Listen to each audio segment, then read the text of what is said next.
noite a todos. Depois desse reabastecimento musical, eu fico com eternas saudades do Hércules. Fico em Juiz de Fora só escutando, e quando tenho a oportunidade de estar junto dele, ouvindo de perto, um reabastecimento musical. E é uma alegria muito grande nós estarmos em Cataguases, nessa noite de sábado, nesse clima fresco, nesse ambiente agradável, que os amigos espirituais prepararam especialmente para nossas reflexões acerca do Cristo, acerca da Boa Nova, de modo com que possamos, dentro do programado pelos amigos espirituais, sairmos com algumas inquietações a mais do que aquelas que nós chegamos. Costumo brincar que não são as respostas que nos movimentam, mas são as perguntas que mudam o mundo. E são as questões mais importantes que mudam o nosso mundo interior. Principalmente quando tratamos de um assunto de relevo tão importante.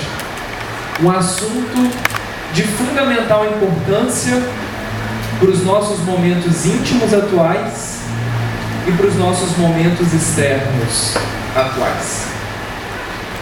A proposta da noite é refletirmos um pouco acerca do amor como proposta de cura pessoal.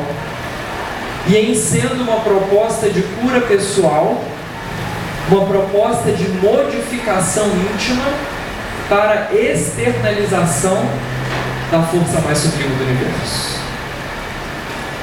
E nada melhor do que refletirmos sobre um tema tão importante dos momentos como vivemos agora. Na noite de hoje, nós dedicamos as reflexões de amor, as reflexões de fraternidade, as reflexões de paz, aos diversos movimentos que estão acontecendo no mundo nas últimas 12 horas e que ainda hoje, em pleno 2018, ainda são necessários acontecer da forma como acontecem e chocam a nossa humanidade. Então, que essas vibrações de paz, que essas vibrações de amor, que os amigos espirituais que estão no ambiente possam não só reabastecer os nossos corações, reabastecer o nosso íntimo, como também reabastecer aqueles que amamos e reabastecer uma diversidade de ambientes no planeta Terra que estão tão carentes de amor. Sejam os mais próximos a nós, sejam os mais distantes, lá na Síria, no Oriente Médio e em diversos outros lugares do planeta Terra. E para a gente começar as nossas reflexões da noite, eu gostaria de ler um texto para vocês. E a partir desse texto, nós fazemos algumas reflexões. O texto diz o seguinte: amor. O amor puro é o reflexo do Criador em todas as criaturas. Brilha em tudo e em tudo palpita na mesma vibração de sabedoria e beleza. É o fundamento da vida, da justiça e de toda a lei. O amor, reflexo de Deus nosso Pai, que se compadece de todos e que a ninguém violenta, muito embora, em razão desse mesmo amor infinito com que nos ama, determina que todos nós estejamos sempre sob a lei da responsabilidade que se manifesta para cada consciência de acordo com as nossas próprias obras.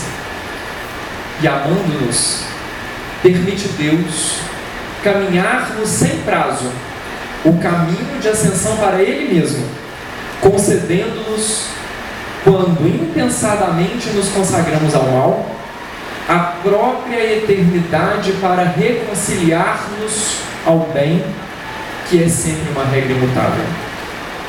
Herdeiros que somos de Deus, raios de sua inteligência infinita, e sendo Ele mesmo o amor eterno de toda a criação, em tudo e em toda parte, é da lei que cada espírito reflita livremente aquilo que mais ame, transformando-se aqui e ali em luz ou treva, na alegria ou na dor que se empenha o coração. É por isso que Jesus, o modelo divino, enviado por Deus à Terra para clarear-nos a jornada, em cada passo de suas ações, tomou o amor ao Pai por inspiração a toda a vida, amando sem a preocupação de ser amado e auxiliando sem qualquer ideia de recompensa.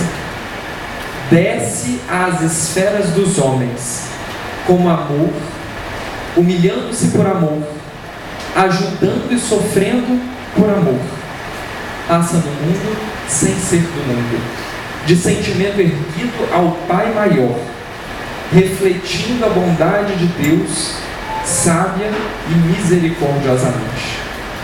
E, para que a vida e o pensamento de todos nós retratem as pegadas de luz do Mestre Jesus, legou-nos, em nome de Deus, a fórmula inesquecível: amai-vos uns aos outros, como eu vos amo. Capítulo 30, livro Pensamento e Vida de Emmanuel, por Chico Xavier. Os amigos espirituais explicam para nós, desde a codificação do Livro dos Espíritos, que 3 são os elementos essenciais que permeiam o universo. Tudo que existe no universo pode ser consagrado em um desses 3 elementos essenciais. Poderíamos até mesmo desenhar um triângulo, uma tríade de forças, cuja qual se encaixa tudo, absolutamente tudo que existe no universo.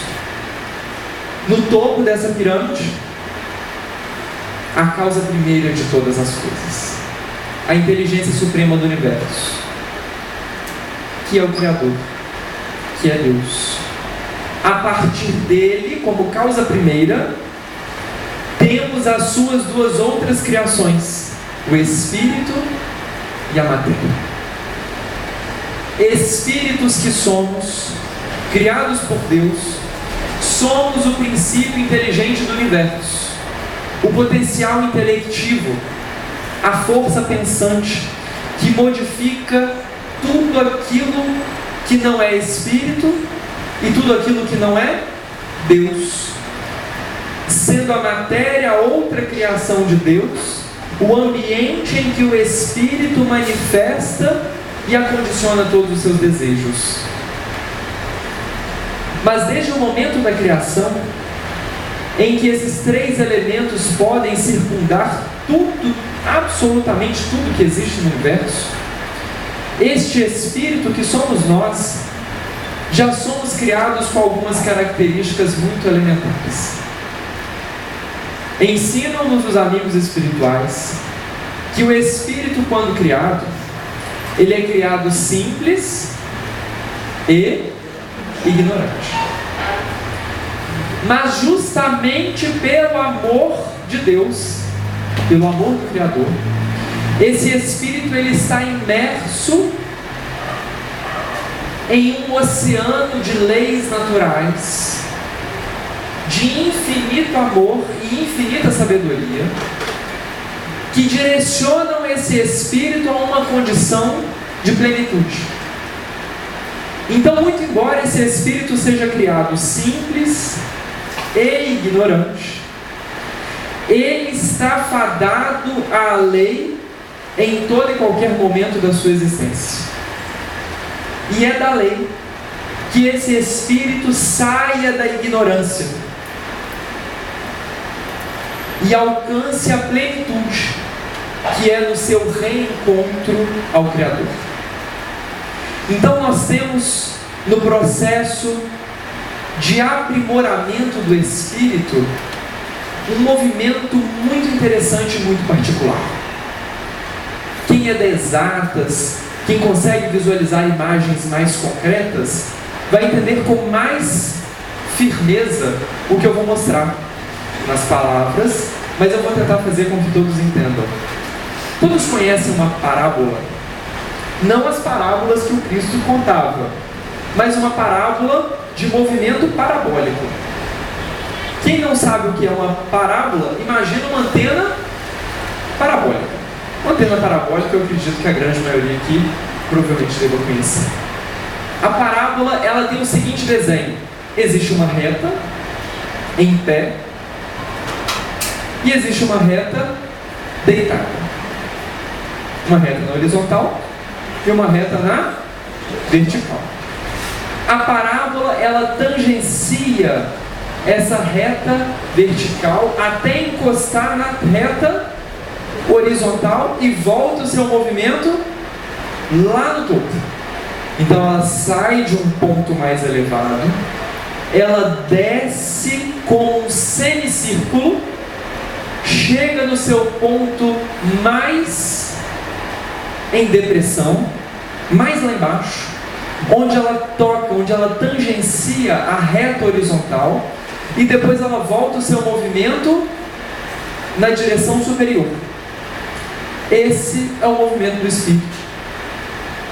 No topo estamos em Deus. Criados por Deus, começamos o nosso movimento parabólico até encontrarmos o nosso momento mais elementar. E quando caímos em nós da realidade que nos encontramos, temos a tomada de consciência para retomarmos o nosso movimento para Deus.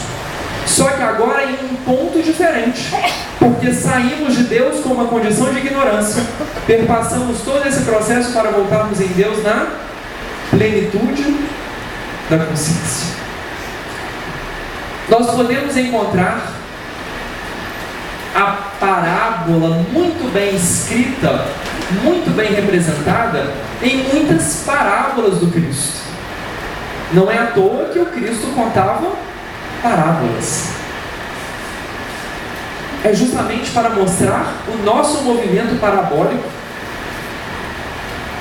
de saída de Deus, de distanciamento máximo de Deus, quando ele encontra o seu ponto mais em depressão, o momento da tomada de consciência para a retomada a Deus no seu momento de maior plenitude espiritual. Um dos grandes exemplos para encontrarmos esse movimento parabólico é, por exemplo, na parábola do filho pródigo.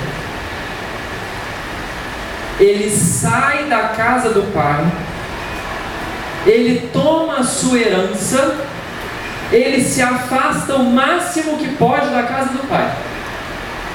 E quando ele chega no seu estado de maior miséria espiritual, em que ele não consegue nem mesmo comer a comida que os porcos comiam. Olha que situação. Ele não podia comer nem mesmo a comida dos porcos. Ele cai em si e pensa: opa, os servos da casa do meu pai se alimentam de comidas melhores que eu, que sou filho do pai. Os servos da casa de meu pai estão em condições de conforto melhor do que eu, que sou filho do pai. Aí o que ele diz? Procurem depois na parábola do filho pródigo. Ele diz uma frase, uma palavra, que é por si só uma frase, que é por si só um texto, que é por si só um mandamento de vida espiritual. Ele diz assim: levantar-me-ei. Vocês já tiveram a oportunidade de ler textos de Emmanuel interpretando passagens do Novo Testamento? Livros como Fonte Viva, Pão Nosso, Palavras de Vida Eterna, Segue-me, entre outros livros em que Emmanuel coloca uma frase uma epígrafe, um verso, um versículo e faz um texto. Só sobre este trecho, levantar-me-ei, Emmanuel tem 6 mensagens diferentes. É o verso que ele mais escreveu mensagens. Porque quando o filho pródigo cai em si e ele percebe a condição que ele vive distante do pai e a condição de quem vive próximo ao pai, ele tem a sua tomada de consciência e ele diz: levantar-me-ei e irei ter com meu pai novamente. E aí ele começa o seu movimento parabólico em ascensão. Primeiro ele estava em descendência. Ele estava descendente.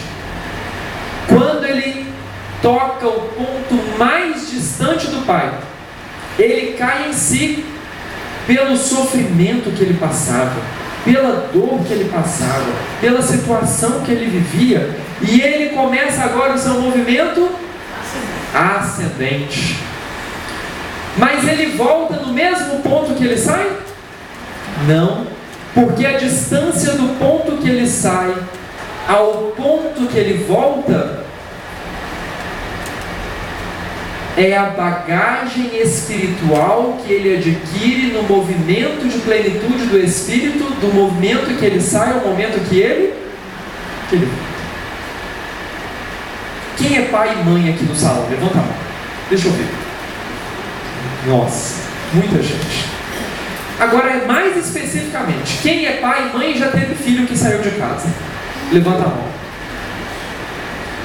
E o filho voltou para casa depois? Voltou nem que seja para visitar, né, gente? Quando o filho volta, sai e volta, ele volta o mesmo do que quando foi? Volta diferente? Amadurece? Cresce? Não tem mais mamãe e papai para fazer comida. Não tem mais mamãe e papai para lavar roupa. Não tem mais mamãe e papai para acordar, para sair da cama, para ir para a escola, para ir para a faculdade. Não é assim? Não tem mais mamãe e papai para lavar vasilha. O movimento íntimo de amadurecimento modifica as ações e os comportamentos do Espírito. Agora, perguntem para os filhos que saíram de casa: foi fácil? Teve hora que deu desespero? Teve hora que olhou assim: tem roupa suja, tem vasilha suja, tem estudo, tem sono e tem fome. E agora, o que eu faço primeiro? Desespero. Senta, chora, sapateia, levanta e anda. Aí o que ele faz? Levantar-me-ei, porque senão não sai do lugar. Agora, o processo de levantada é um processo íntimo, é um processo individual, porque tem gente que levanta da cadeira. Estou sentado na cadeira e eu posso me levantar da cadeira. Faço um esforço para levantar da cadeira? Faço, não faço? Mas tem gente que levanta do chão. E aqui eu estou num chão de um tablado. Tem gente que levanta lá do outro chão. Todo mundo levantou? Levantou. Mas são movimentos de esforços individuais particulares. São movimentos de esforços individuais autônomos, pessoais, cada um falando da sua própria realidade. Então, quando o Cristo nos traz a parábola do filho pródigo, muito mais do que simplesmente contar uma história de um filho que resolveu tomar a herança do pai, ir embora e voltar, ele conta a nossa história enquanto espíritos imortais. Porque desde que somos criados por Deus, como espíritos simples, espíritos ignorantes. Já trazemos em nós aquilo que é necessário para seguirmos no caminho da plenitude, para alcançarmos o Criador no nosso movimento de ascensão parabólica. E aí eu gostaria de saber de vocês, para a gente dar uma movimentada aqui entre a gente. Se nós estivéssemos hoje passando todos aqui por um teste para entrarmos na colônia Regeneração, todo mundo aqui vai desencarnar hoje. Todo mundo vai desencarnar hoje. E nesse movimento de desencarne, só vai entrar na colônia Regeneração quem souber essa resposta. Só entra na colônia Regeneração quem souber essa resposta. Só. E a pergunta é a seguinte: seu Abel Gomes vai avalizar esse teste. Tá? E a pergunta é a seguinte: o que é necessário fazermos para alcançarmos essa plenitude em Deus? Valendo uma vaga na colônia Regeneração. Reforma íntima. Mais do que isso. Buscar. Amar. Mais do que isso. Amar. Amar. Mais do que isso. Caridade. Mais do que isso. Boa vontade. Boa vontade. Perdoar. Boa vontade. Mais do que isso. Perdão. Mais do que isso. Sofrimento. Muito mais. Autoconhecimento. Mais do que isso. E de espírito é criativo, né? Amor, bondade, caridade, humildade, reforma íntima. A gente usa as mesmas palavras. Todas as cidades que a gente vai, a gente usa. Nasce de novo. Mais do que isso. Escutar palestra todo dia. Mais do que isso. Escutar o Hércules todo dia. Aí a gente já começa a negociar. Já começa a negociar. Autoestima. Vou contar para vocês. Ninguém entrou para a regeneração aqui agora. Todo mundo, nós vamos tudo junto com o grau. É bom, sabe por quê? É bom porque a gente tem a oportunidade de se reunir todo mundo no Brau, fazer estudo, esclarecer os espíritos que estão lá. A gente tem que pensar nos outros também. A gente não pode pensar só na gente. Todo mundo que é egoísta, todo mundo queria a vaga só pra você. Tá? Todo mundo queria a vaga só pra você. É algo muito simples. Muito simples. Simplesmente seguir as leis de Deus. Seguir as leis de Deus. Allan Kardec questionava os espíritos. Todos os espíritos, já que são criados simples e ignorantes, e estão fadados a alcançar Deus na plenitude da espiritualidade, o que é necessário fazer para viver essa plenitude do Espírito? E os amigos espirituais respondem com muita simplicidade. Afinal, da mesma forma que o Espírito é simples e ignorante, tudo que é criado por Deus vem da simplicidade. Nós é que complicamos as coisas, mas tudo que é criado por Deus vem da simplicidade, porque a simplicidade é a perfeição absoluta. É simples, é muito mais simples do que a gente pensa. E os amigos espirituais respondem: basta seguir as leis de Deus. Se queremos em algum momento alcançar essa plenitude, basta seguirmos as leis de Deus. E aí Kardec faz aquele questionamento categórico. Porque se eu tenho uma lei e eu preciso seguir essa lei, eu preciso saber dessa lei. Porque se eu não souber a lei, como que eu vou cumprir a lei? Quem dirige aí? Levanta a mão de novo, vamos lá. Bastante gente dirige. Agora eu vou fazer uma pergunta, mas eu não quero que vocês levantem a mão para eu não me decepcionar. Quem já estudou o Código de Trânsito Brasileiro do início ao fim? Só fica na consciência. Eu, inclusive, vou colocar minha mão no bolso. Sou do direito, estudo leis há muito tempo, e eu confesso, nunca li todos os artigos do Código de Trânsito. Vira e mexe, eu me deparo com um artigo que eu não conhecia. É interessante. E olha que a gente precisa de saber aquilo ali de trás para frente para a gente poder dirigir. Outro dia mesmo, fui multado. E fui multado por uma multa que eu nunca imaginei que existia. Falei, duvido, esse cara errou. Não existe isso. Quando eu abri o Código de Trânsito Brasileiro, estava lá. E eu não sabia. Olha só que interessante.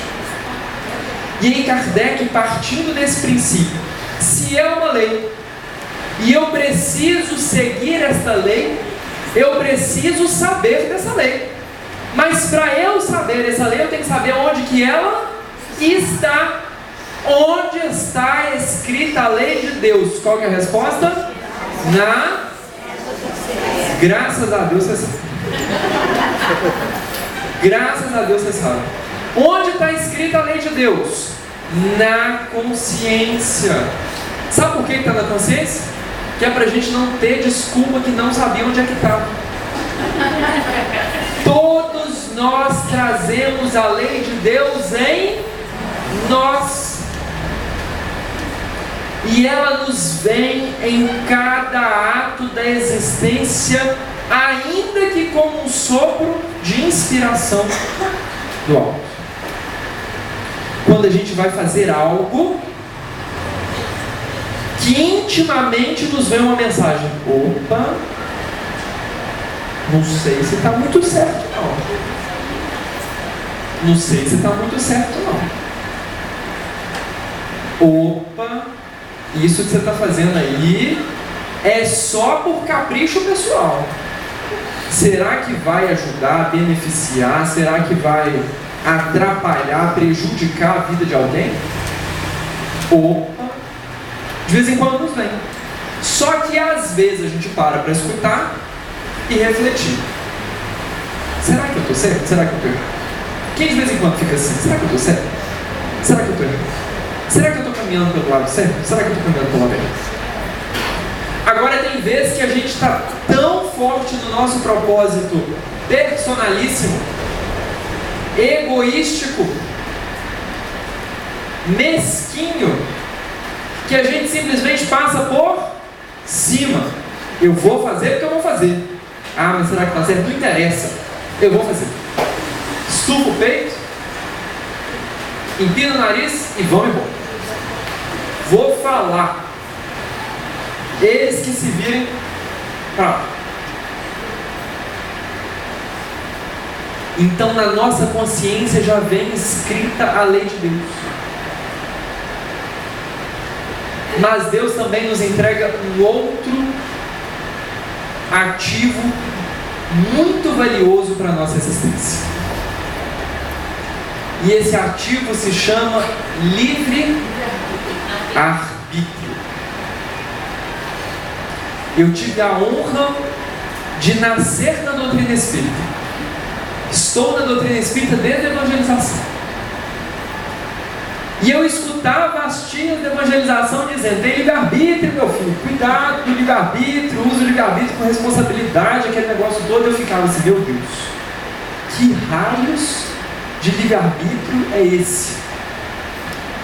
Lá mais na adolescência que eu fui entender que livre-arbítrio era liberdade de ação, liberdade de escolha. Deus, como diz Emmanuel, nos ama, e nos ama tanto, que Ele nos dá liberdade de escolher o que nós quisermos. Inexoravelmente, Deus nos diz sim a todas as nossas escolhas. Sérgio César vira para mim e fala assim: Pedro Paulo, eu quero amar, eu quero ajudar, eu quero trabalhar no bem. O que Deus vai dizer para ele? Sim, vai lá, ama, ajuda, trabalha no bem. Se a Luzia vira para mim e fala assim: Pedro Paulo, eu quero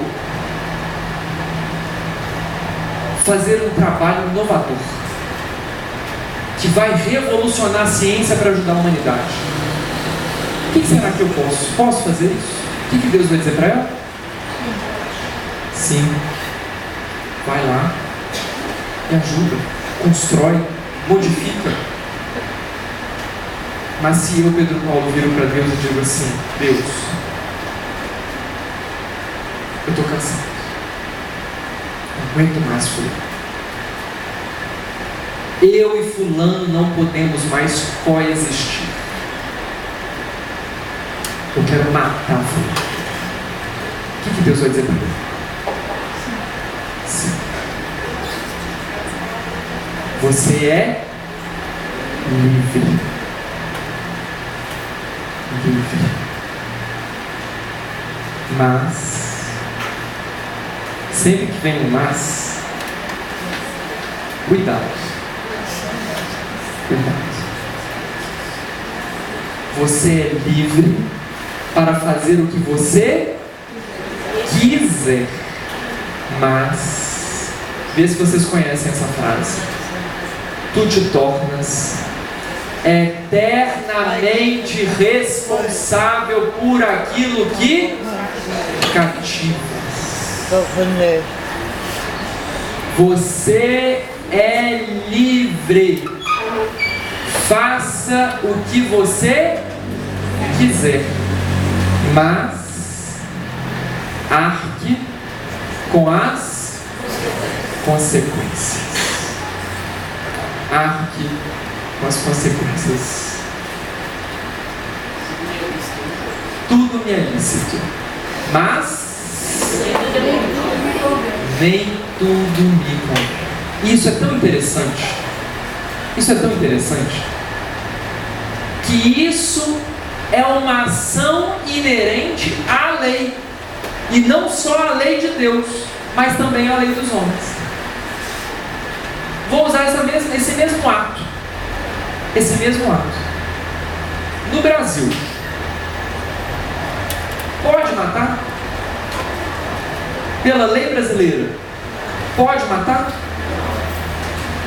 Quem acha que pode? Levanta a mão. Uma pessoa corajosa. 2, 3. Eu vou levantar a mão. Pode matar. Você acredita nisso? Você acredita nisso? Sabe como é que está lá no Código Penal? Artigo 121. Quem tiver curiosidade depois, aulas de direito particular.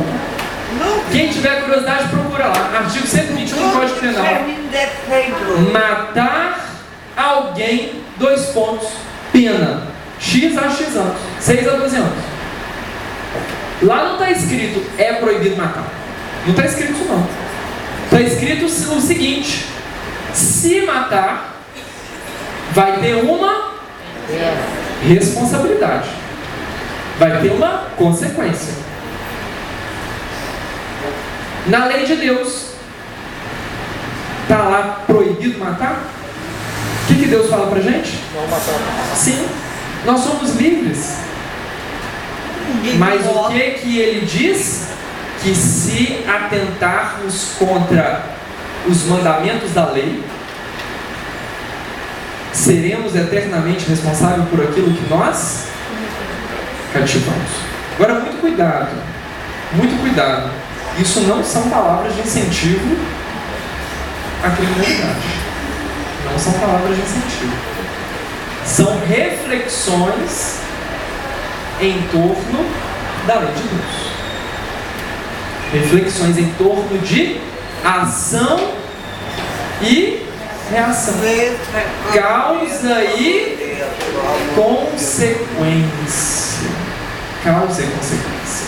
Se eu dou causa a uma ação que contraria os mandamentos da lei de Deus, eu assumo as consequências da minha ação. E foi como diz Emmanuel no texto que a gente leu no início. Deus nos ama e nos ama tanto que Ele nos permite até mesmo infringir a própria lei dele, para que nós, no curso da eternidade, nos reconciliemos com o bem maior. Emmanuel, muito poeticamente, nos falou sobre a lei de ação e reação. E então, quando esse espírito é criado, quando nós somos criados enquanto espíritos, Deus nos cria simples, ignorantes, mas já nos entrega na consciência o código de leis necessárias para alcançarmos a plenitude do amor. Mas Ele também nos entrega o livre arbítrio, porque Ele não quer nos impor seguirmos o caminho que Ele acha melhor. Ele simplesmente quer que nós nos identifiquemos com o melhor caminho pela força da própria consciência, pela força da própria liberdade. Então esse é o kit de criação do Espírito. Simples, ignorante, já trazendo consigo as leis morais, as leis naturais, e ao mesmo tempo com liberdade de segui-las ou não. Olha que interessante. E nessa jornada, nessa caminhada do Espírito, quanto mais ele se afiniza com a lei de Deus, quanto mais ele se apropria dos conceitos da lei de Deus, mais intimamente ligado com Deus ele está. E, naturalmente, quanto mais afastado da lei de Deus, quanto mais resistente à lei de Deus ele está, mais distante de Deus ele se encontra. Mais distante de Deus ele se encontra. E quando nós pensamos em distanciamento de Deus, nós precisamos refletir o que acontece conosco no distanciamento de Deus. Quanto mais entregue à lei, quanto mais entregue a Deus, mais próximo daquilo que Ele emana por nós nos encontramos. E quanto mais resistentes e mais distantes, mais afastados desse amor, mais afastados dessa força sublime que permeia tudo no universo, nós nos encontramos. E Emmanuel começa o texto dele assim: o amor é o reflexo de Deus em tudo que existe no universo. O amor é o reflexo de Deus em tudo que existe no universo. E ele termina dizendo o seguinte: nós, espíritos criados por Deus, estamos destinados a refletir esse amor de Deus em todos os momentos da nossa existência. E aqui a gente encontra um hiato, um espaço em que a gente às vezes se estranha ou não se encaixa, porque fica uma coisa muito contrária ao senso. Olha, eu sei que eu estou destinado enquanto espírito a viver a plenitude do amor o tempo todo. Acho que a grande maioria de nós já escutou isso aqui em algum momento. Que nós devemos amar e amar incondicionalmente. Agora, eu pergunto para vocês: quem aqui hoje, às 8h14,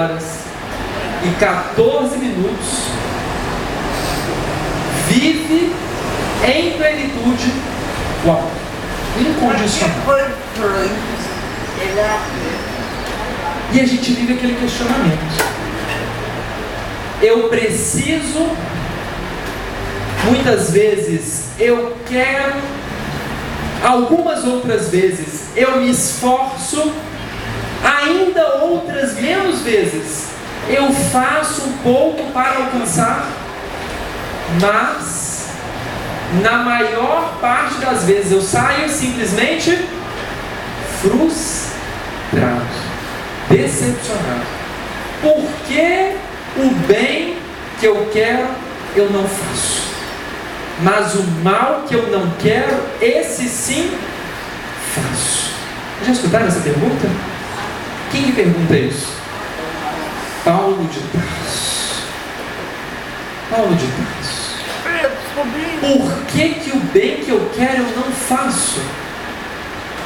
Por que o amor que eu quero viver eu não vivo?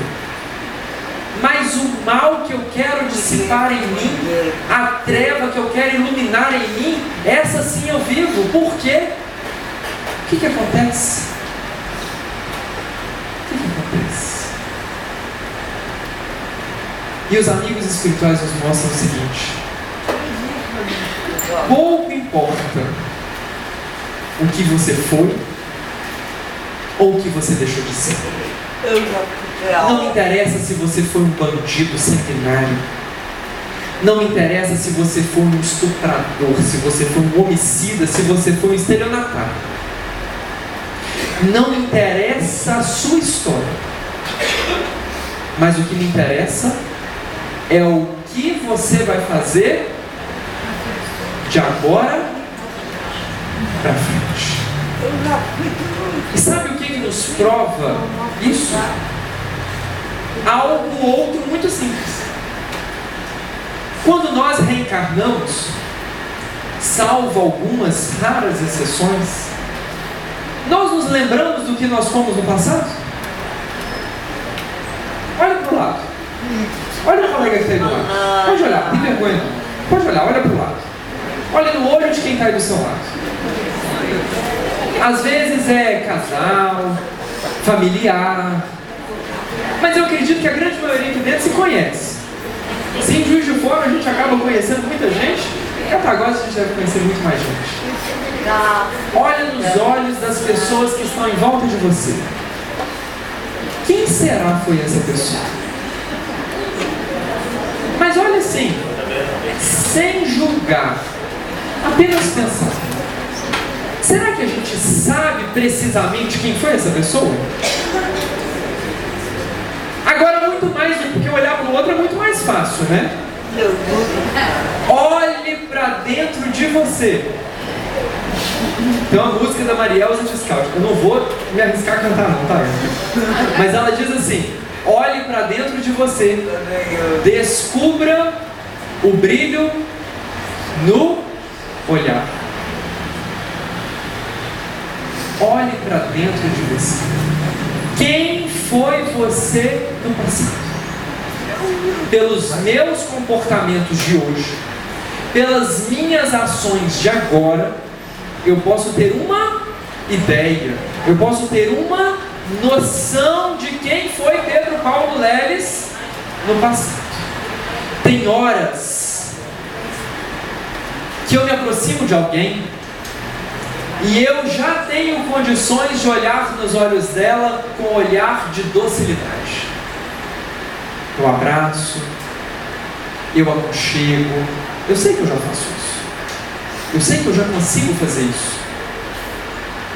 Eu consigo escutar. Às vezes, quem sabe, até por inspiração dos amigos espirituais, entregar uma palavra de conforto. Eu já consigo fazer isso. Mas tem horas que eu bato na mesa, eu grito, eu sapateio, eu esperneio, dou tapa na mesa, eu brigo, eu xingo. E aí eu olho e falo assim: meu Deus, isso também sou eu. De um, eu já me alivio, já tenho orgulho. De outro, ainda me dá uma frustração.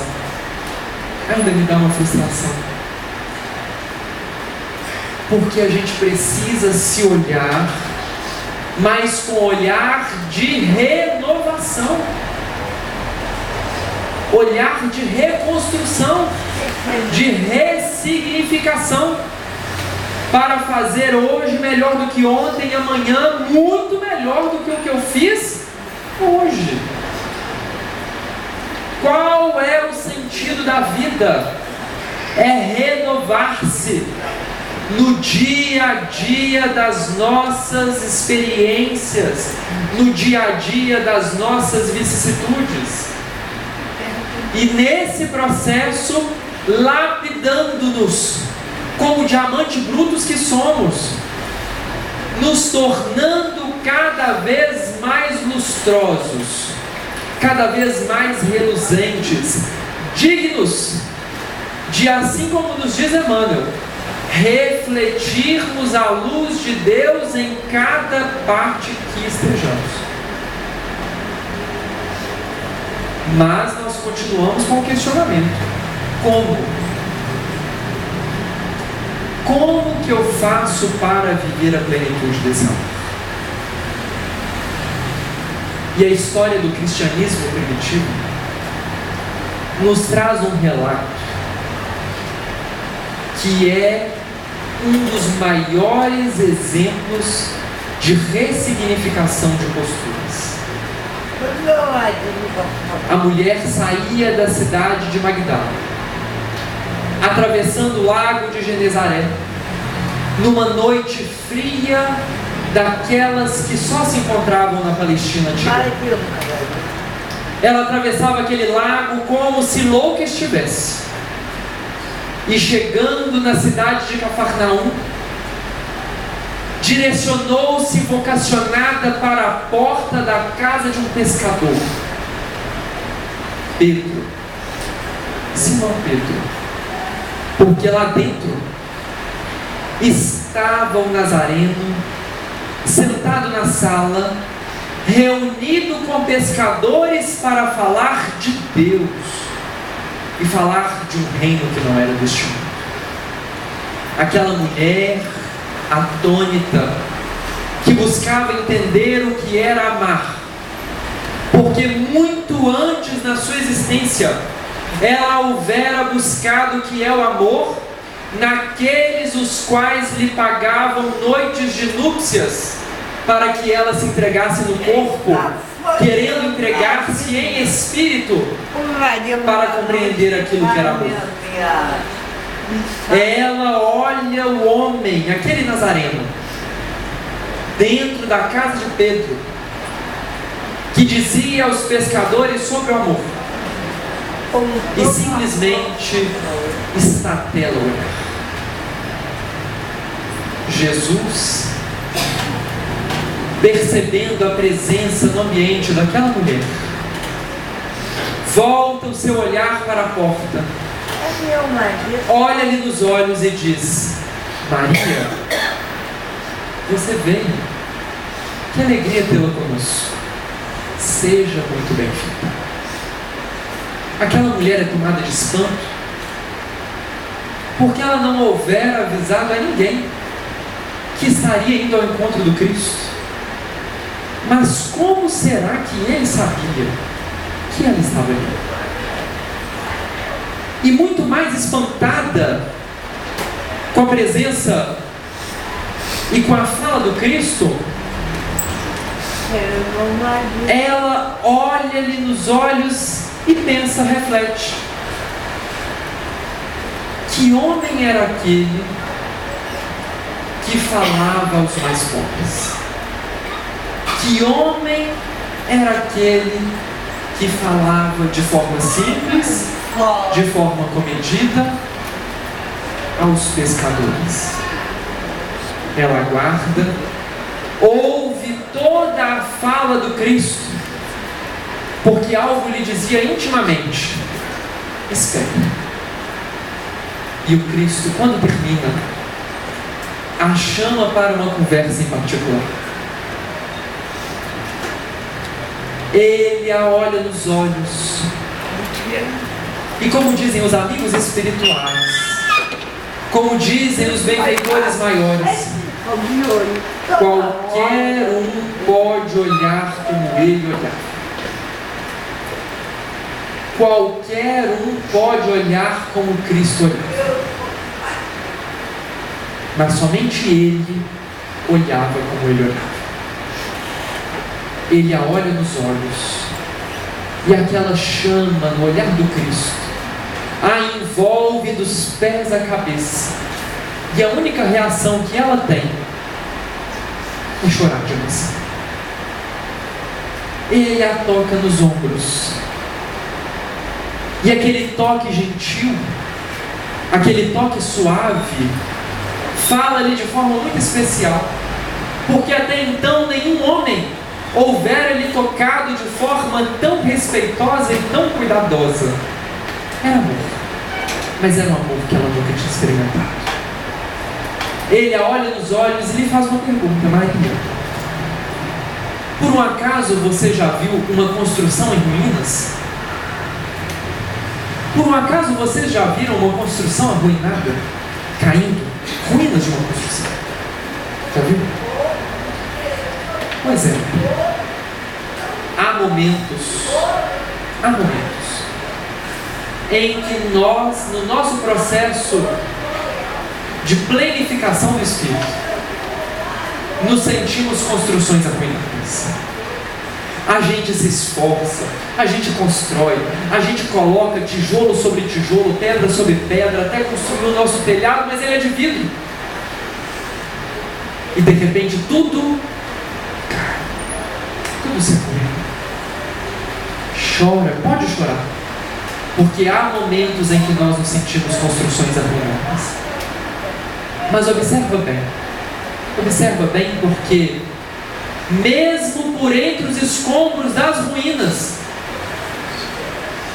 flores de esperança nascem, no halo do amor do Criador, como força resplandecente do amor que reflete em tudo e em todos.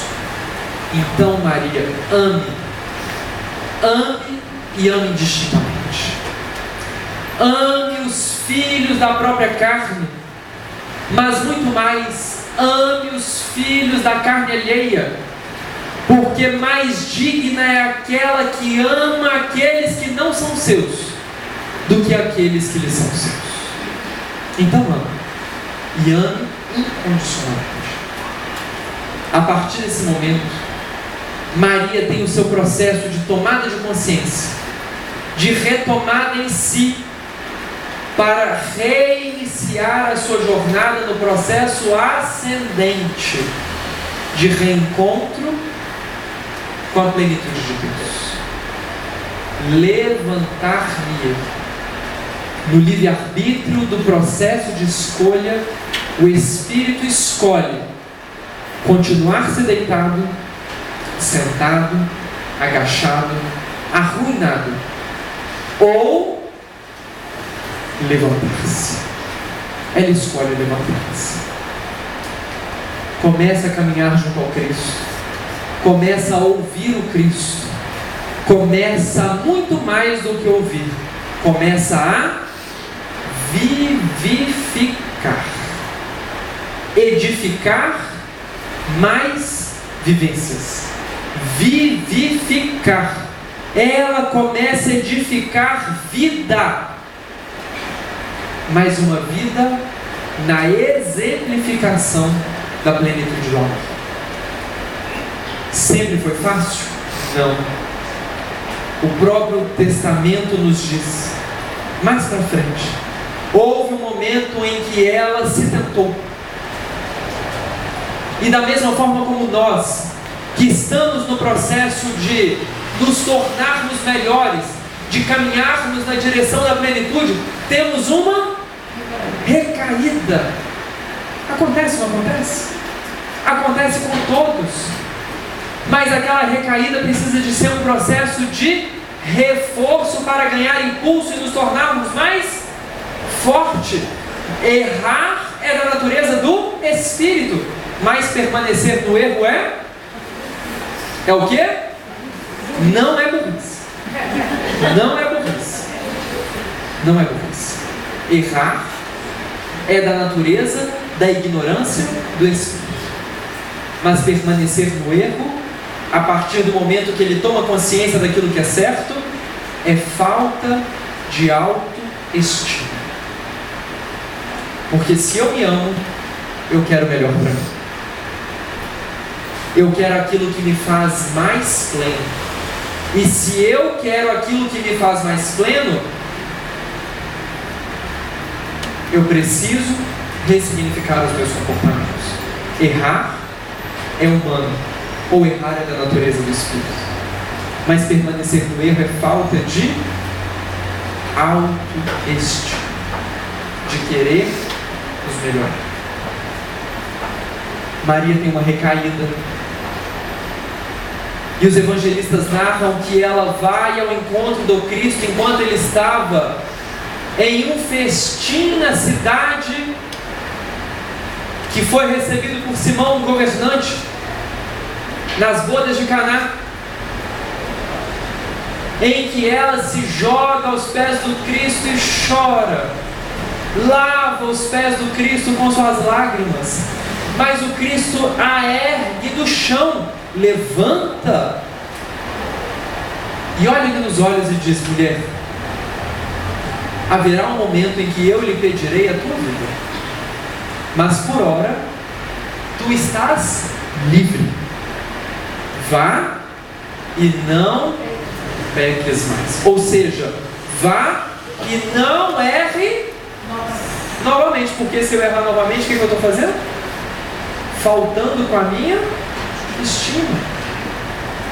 O Cristo continua, Maria continua, e naqueles momentos finais da crucificação, Maria sofre como ninguém sofria, porque o Cristo era o seu único amigo.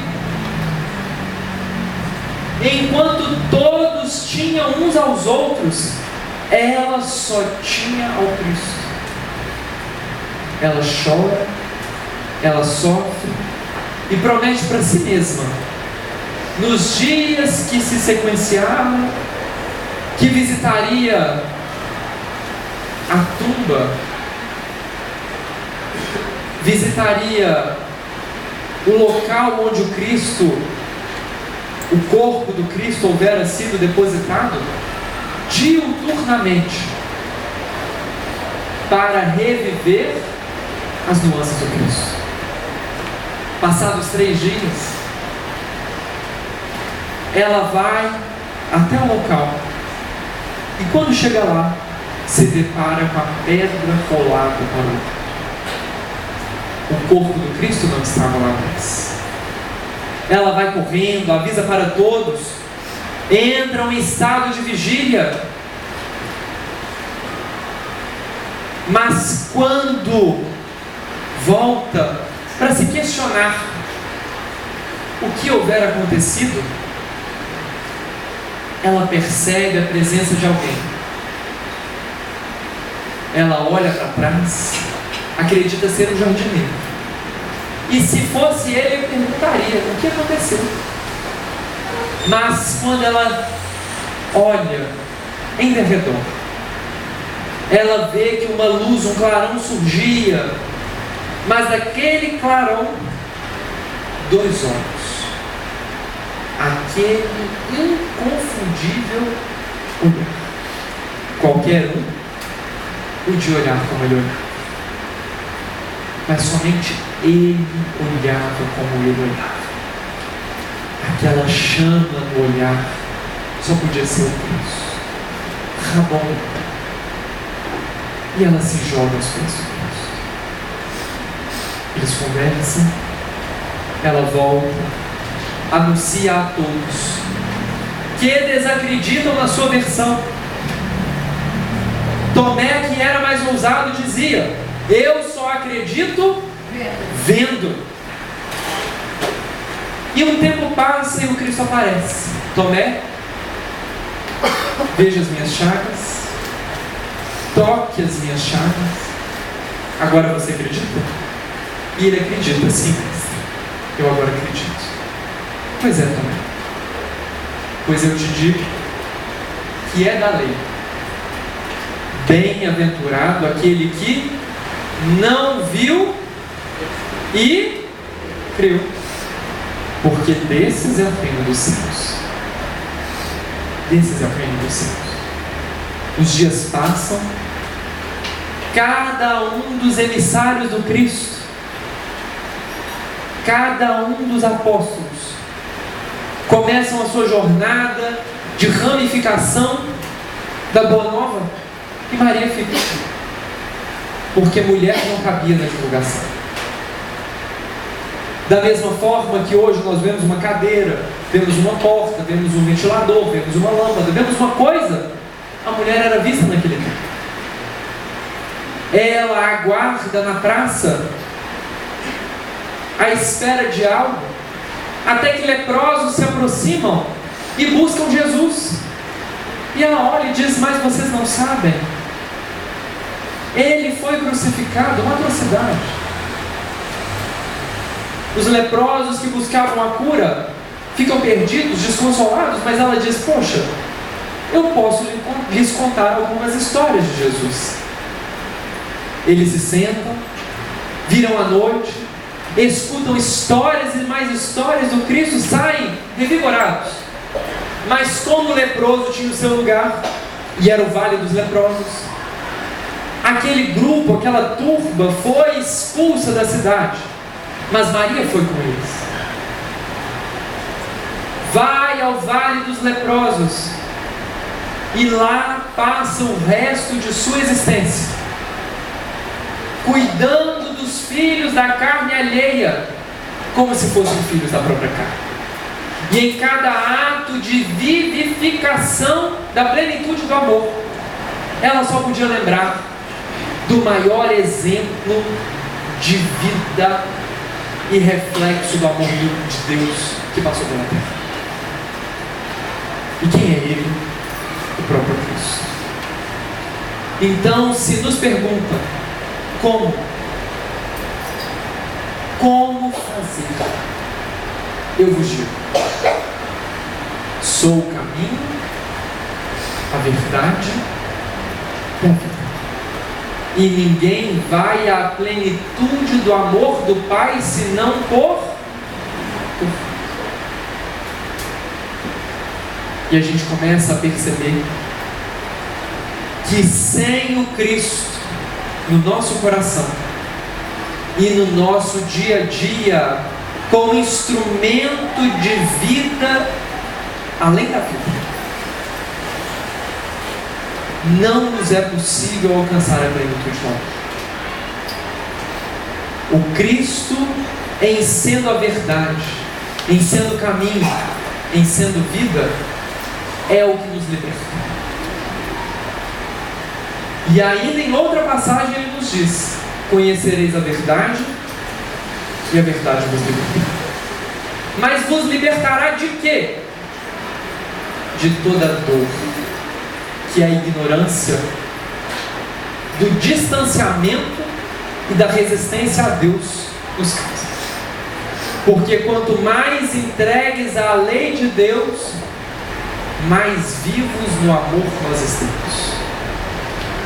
E o Espiritismo nos soma, nos mostrando que só há caminho para o amor se vivenciarmos a caridade, se formos bons, se formos benevolentes, se formos indulgentes, se perdoarmos, se fizermos da nossa vida a vida de renúncia às forças da personalidade, para que a vida seja uma entrega a fim de que o Cristo viva em nós, e não eu, nos meus egoísmos do cotidiano. Busque o amor, ainda que o amor não te busque. Se o outro não te ama, o problema é do outro.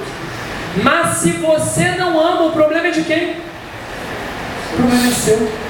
Se o outro não perdoa, o problema é do outro. Mas se você não perdoa, o problema é seu.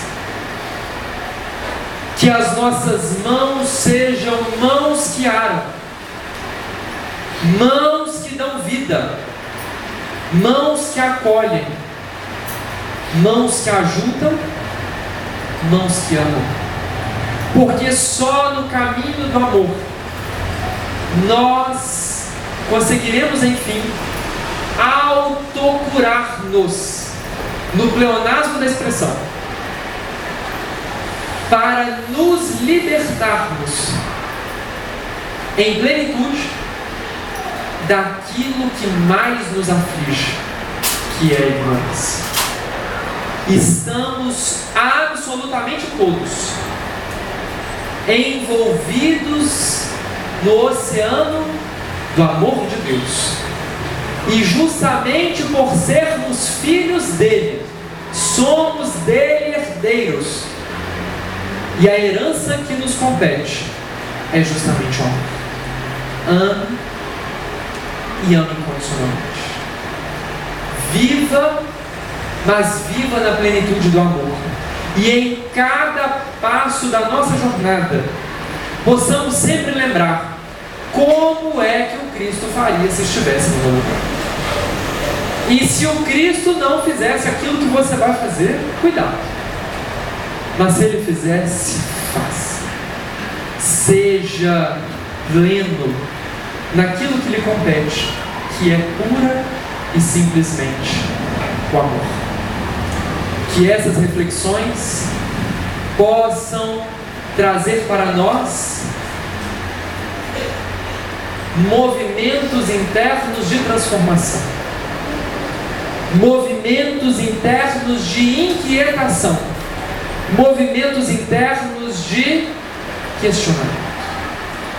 Porque esses questionamentos podem nos lapidar, nos burilar e nos tirar da brutalidade daquele diamante que é extraído da terra e nos fazer límpidos, nos fazer em plenitude, resplandecentes, prontos para em qualquer momento refletirmos a luz do amor de Deus por onde quer que nós passemos. Que o nosso falar, que o nosso caminhar, que o nosso agir esteja um com Cristo, da mesma forma que o Cristo e o Criador estão um conosco em cada passo da nossa jornada. Agradeço o carinho do convite e da atenção e acolhida de todos vocês. Até uma próxima oportunidade, se Deus quiser, assim seja. Boa noite a todos.